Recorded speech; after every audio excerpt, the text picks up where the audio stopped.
जात असल्याची तक्रार दाखल झालेली नाही। शाई पुसली जात असल्याचा विरोधकांनी आरोप केल्यानंतर पुण्यामधनही बातमी येते पुण्यात शाई पुसल्याची तक्रार आलेली नाहीये।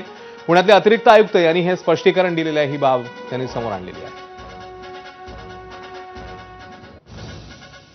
तर अनेक ठिकाणी बोटावरची शाई पुसण्यासंदर्भात आरोप झालेले होते। विरोधकांनीही तसे आरोप केलेले होते आणि आता पुण्यातल्या अतिरिक्त आयुक्तांचं पुण्यामधल्या या संदर्भात स्पष्टीकरण पाहायला मिळतं।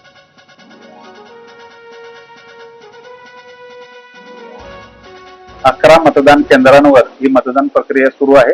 सकाळी 6:30 वाजता आहे मॉक पोल प्रत्यक्ष त्या ठिकाणी मतदान केंद्रावर घेऊन त्याची चाचणी उमेदवारांचे प्रतिनिधी जे उपस्थित असतील त्यांच्या समोर करून त्यानंतर ठीक 7:30 वाजता हे मतदान सुरू झालेलं आहे। काही ठिकाणी मोठ्या संख्येने मतदान करायला मतदार बाहेर पडलेले रिपोर्ट आलेले आहेत। आतापर्यंतची 11:30 पर्यंतची जी आकडेवारी माझ्यापर्यंत आलेली आहे ती जवळपास 15% पर्यंत मतदान झालेलं आहे।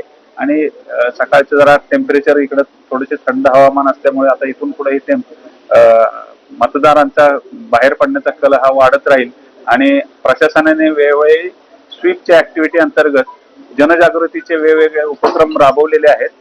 पुणेकर सर्व मतदार नागरिक बंधू भगिनी या प्रतिसादास आवाहन देऊन या आव्हानास प्रतिसाद देऊन आपण सर्व मोठ्या संख्येने मतदानासाठी बाहेर पडतील आणि 60% पेक्षा जास्त मतदान आपल्या पुणे शहरामध्ये होईल असा विश्वास वाटतो। सर ईव्हीएम आणि तक्रारी होत्या अशा किती तक्रारी आल्या होत्या आणि त्याच्यावर आपण कशा प्रकारे उपाययोजना केल्या? प्रत्यक्ष मतदान सुरू झाल्यानंतर 15 ते 20 ठिकाणी असे ईव्हीएम काही ठिकाणचे सीयू आणि काही ठिकाणचे बीयू बाबतचे एरर त्या ठिकाणी दाखवले गेलेले होते।